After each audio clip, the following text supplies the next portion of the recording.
Muri Zimbabwe pane inside information iri kusvika panews desk, pane information iri kusvika panews desk iri kutiudza isusu kuti something have happened inside the barracks.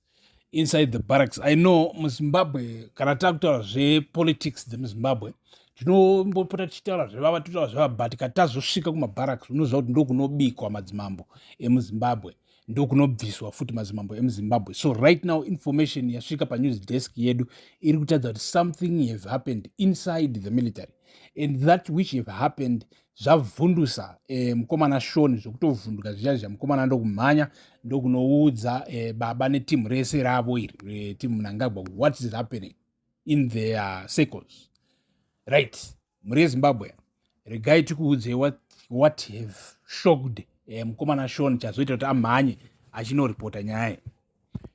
So according to sources pana mwana akaiti tiudze source ipapa hatingakudzii masource because techisa upenyu hwevanhu pama1 pamafanisi asiri necessary. Do you understand?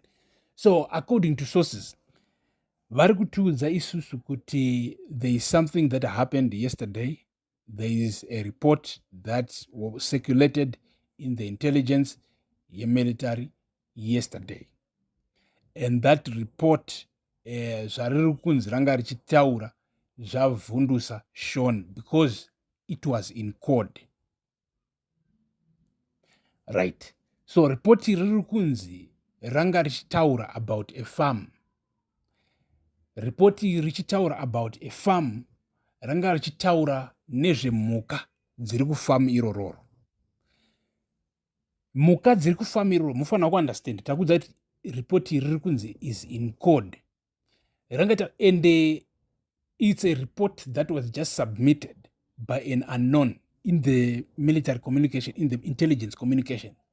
Richitaura zvekuti mhuka inzwai mhuka dziya dzaifanira kuindiswa kufamu kuya kwakati ifamu yacho haina kunyatsotaurwa location, but dzakaendeswa kwasara dzimwe dziri kufanira kubva kune rimwe prazi rekubulawayo, kwasara dzimwe repurazi rekwamutare rakatoendesa dzaro kupurazi rekwamutare, but harisati rauyisa dziri kufanira kuuya kunoku.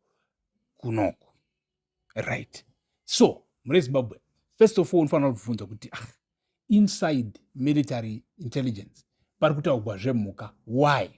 How can be military intelligence ine basa rechini kuti kwayefamu mhuka dzabviswa kufamuko, mhuka dzazoendeswa kufamuko, handiti?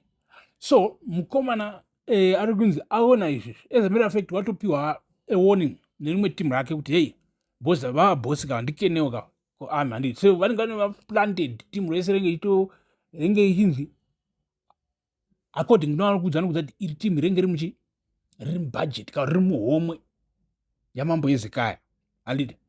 So timu riri muhomwe yamambo Hezekiah renge rakaplandwawo everywhere, handiti? So raonera the report ndobva raudzira mukomana kuti Shoni panapa hatisi kunzwisisa, pane a code language iri kushandiswa panapa, but isusu zvatiri kufunga kuti zvii zviri kuitika apo manje. So iwa zviri kunzi imhuka according to ava vachiripoterana vaudzana kuti hadzisi mhuka, handiti? Zvii muri Zimbabwe vari kuti zvombo. Muri wabata zvichireva kuti there is a parallel chiri kuitika if true. So inenge iri timu ipi? I think automatically makutofungira rose inenge iri timu iri kuita zvakati. As of right now it remains speculation. Hatingagoni kuconfirma kuti what's really happening, and this report was in code and it must matter. But stay tuned panapa muri Zimbabwe. Tichange chupa ma updates as soon as apindira. Thank you for watching.